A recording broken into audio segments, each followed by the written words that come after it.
Hi everyone, this is Miranda Hernandez here. This is my presentation on sports safety training covering concussions, CPR, and different injuries specific to different sports.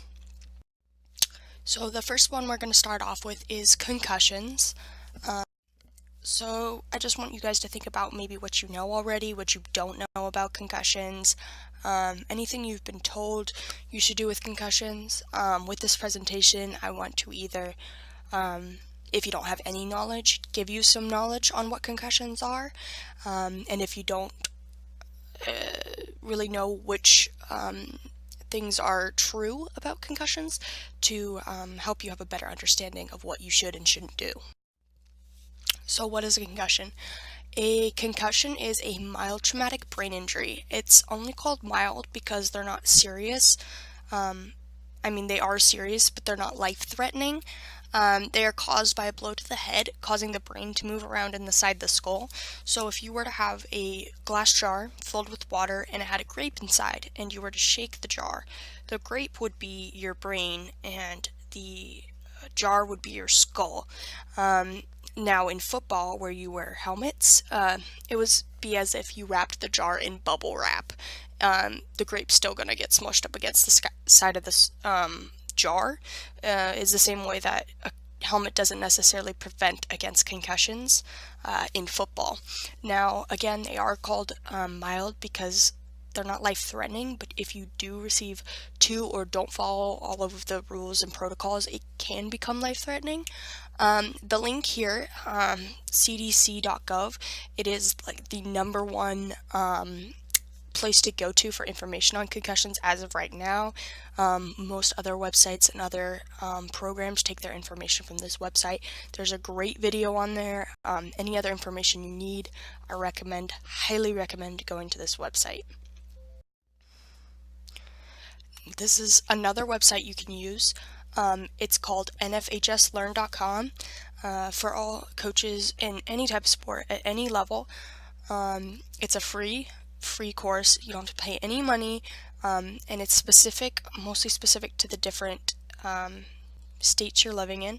So you can enroll as a coach, an administrator, any different type of position you are in, and then you'll be concussion certified. It will talk about a lot of the information that I go over already in this presentation, but it also gives a little more detail in certain areas.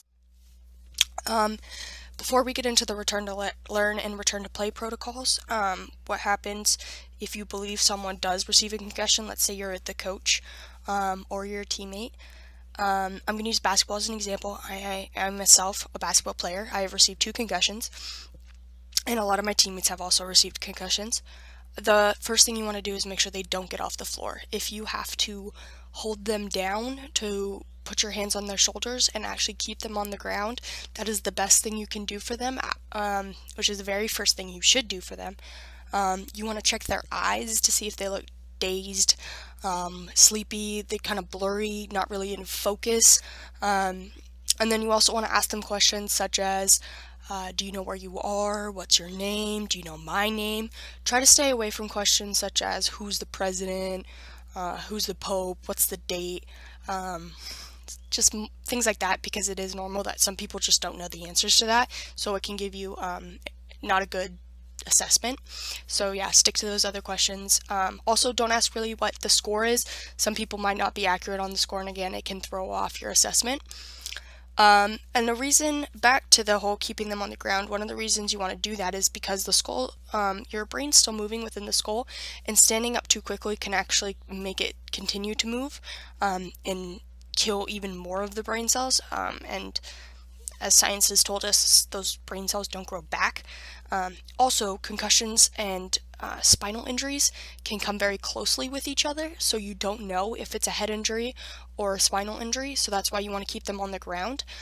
Even if you didn't see them get hit in the head, a concussion can actually come from getting hit in the body. So if they get hit in the chest or hit in the arm or something, that can actually cause a concussion. A concussion can be caused by something as small as listening to music in your car and banging your head around, or for little kids, if they come up and they hit their head on the corner of the table, anything like that can cause a concussion. So after concussion, you have to go through the return to learn and return to play protocols before, and these are in place to help protect people, specifically student athletes, so that their symptoms don't last a very, very long time and so that they can continue with a healthy life.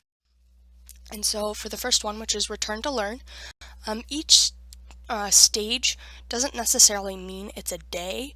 I know I received a concussion about this time last year, and I took about 3 days on the first stage, and everyone's different. I've had a teammate who was out of school for 2 weeks.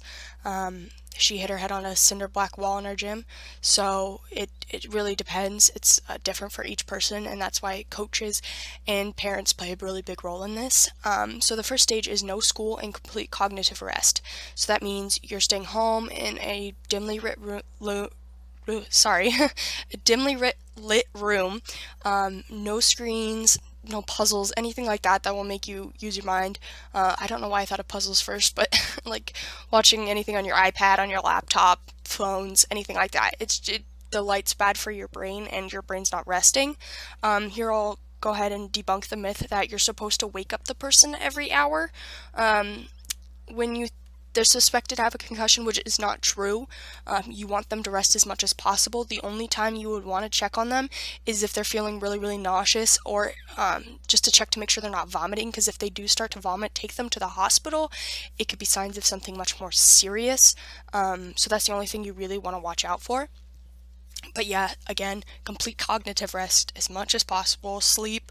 They'll be very sleepy, very tired, so they'll want to sleep. The second stage is part-time school with accommodations. So going to school for a couple hours. If lights are still bugging them, wear sunglasses. I know I've seen people do that because the fluorescent lights can really bug your eyes and give you a headache. Just talk with your teachers. Sometimes it's okay just to put your head down. Sometimes you really want to just take a nap. No homework yet. No taking notes, none of that, just because looking up and down can give you a headache and can be really bad on your brain. And you want to take everything slowly. Again, obviously no tests, no quizzes, no long reading or anything like that. At this stage, you really just want to be at school, gently easing your way back into it. So until you can get to stage 3, where you're at school for full time, but you still have accommodations. So you're still attending school. You're now there for the full time, but you're still not necessarily doing all your homework, not really taking tests yet, nothing like that. Still able to put your head down. If the lights are still bugging you that much, I do not recommend coming back to school for the full time, but again, it's different for every person. And then once you do that, you can move on to stage 4, which is full day without accommodations. So you're back to homework. You're maybe not taking tests yet. Again, you have to talk to your teachers. I know that it's subjects that are normally hard. It can take a little while for you to go back to after concussion. I know personally for me, it was math. It took me a couple more days, about a week and a half longer, to be able to go back to math. They're just because the numbers were moving, versus in my history class, I could do my history notes pretty easily. So again, you just got to talk to your teachers, and it's different for everyone. For the return to play protocol, you must finish the return to learn protocol all the way through before you can even think of starting this, and every athletic trainer knows this. They're actually passing legislation here in California right now that you must get cleared by a doctor before you can even start this process, and then they're also making it more required to have an athletic trainer at both public and private high schools. So the first stage, these stages last about a day. If you're having headaches or you're feeling dizzy or nauseous, you have to stop and then try again maybe the next day. Probably a couple days in between. But the first day, you can do light aerobic exercise. Again, I'm going to use basketball as a reference. You can just walk around the court, maybe after a couple times doing that, jog a little bit, light jog again. Nothing too intense, and nothing really sports specific yet. If that's okay and you're not dizzy or nauseous or anything like that, you can move on to the next stage, which is sports specific activity. So football, maybe it's passing the ball, volleyball, just doing a little circle of passing, maybe some dribbling in soccer, dribbling, shooting drills in basketball, stuff like that.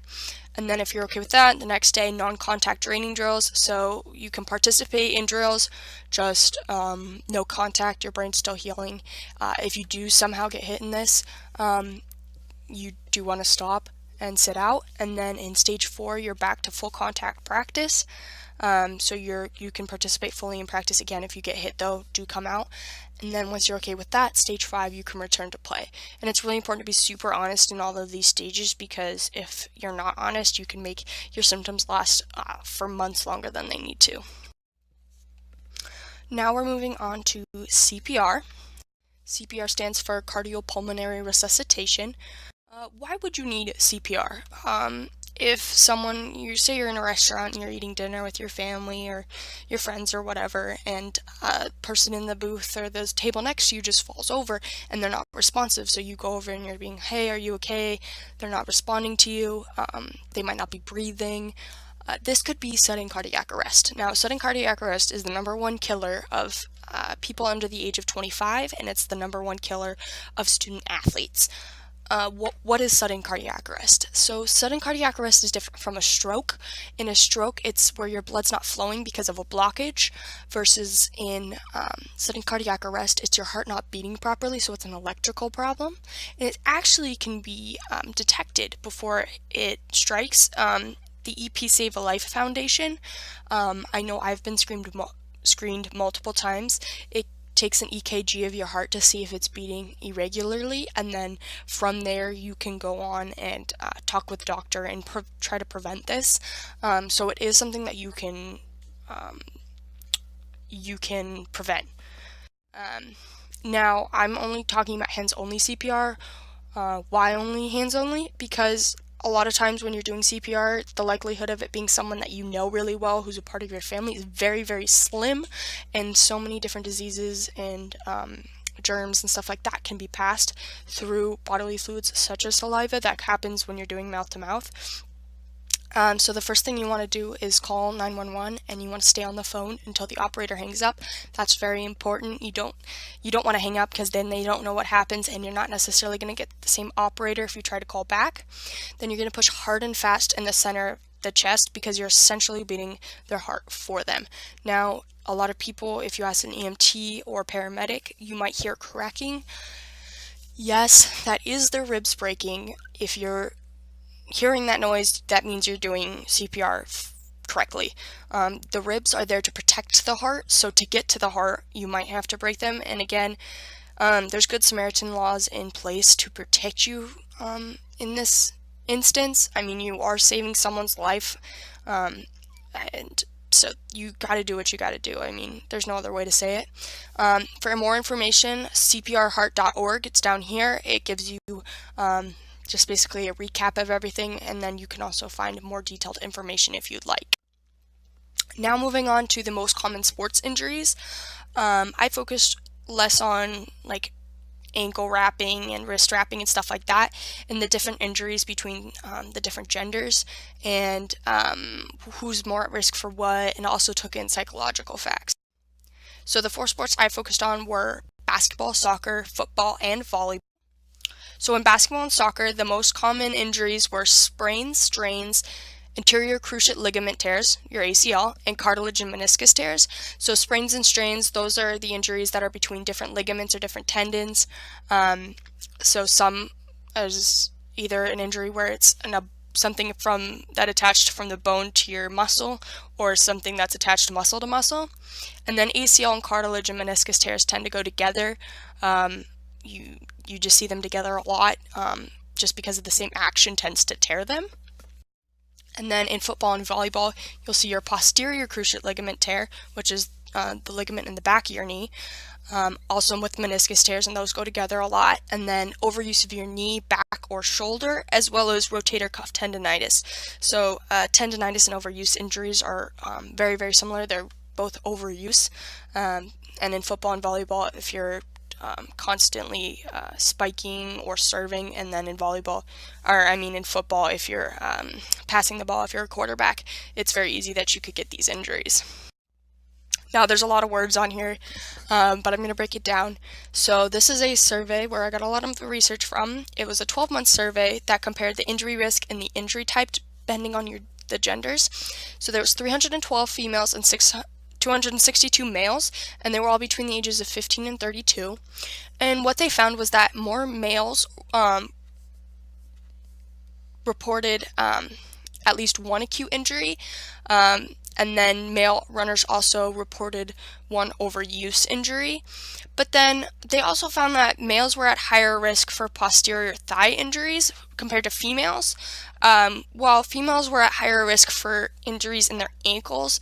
All the numbers that go afterwards are the specific percentages, as well as the amount of time. That's what it says here, the injuries over exposure hours. And they found that overuse injuries in females tended to be very prominent. And again, they found that was very similar to the 6 athletes who had ACL tears, 4 of whom were female soccer players. Now, soccer has been notorious for female athletes tearing their ACLs, basketball's getting up there, and it's a terrible injury. My best friend tore hers. So it's becoming a lot more common. But what they found is some research is finding that because females have wider hips, the knees point inwards, which can also lead to, which leads to higher ACL tears, and can also lead to overuse of your ankle because of the way, just the way the legs are pointing in. Again, they found that males had this injury as well, but with exposure hours and how much training hours they couldn't really make a point from that. So they did find some gender differences in sport-related injuries, but most of the differences seem to be able to be explained by different amounts of training, different styles of training, the different sports, and also psychology plays a big factor in it. I mean, overuse injuries were very common among males. Males can be stubborn at times. I'm not trying to call anyone out or make generalizations, just from psychology. So they're more likely to push themselves and train harder, and they get an overuse injury from that. And that versus females are more likely to actually get injured in a game. It's very interesting, and there's not really much science.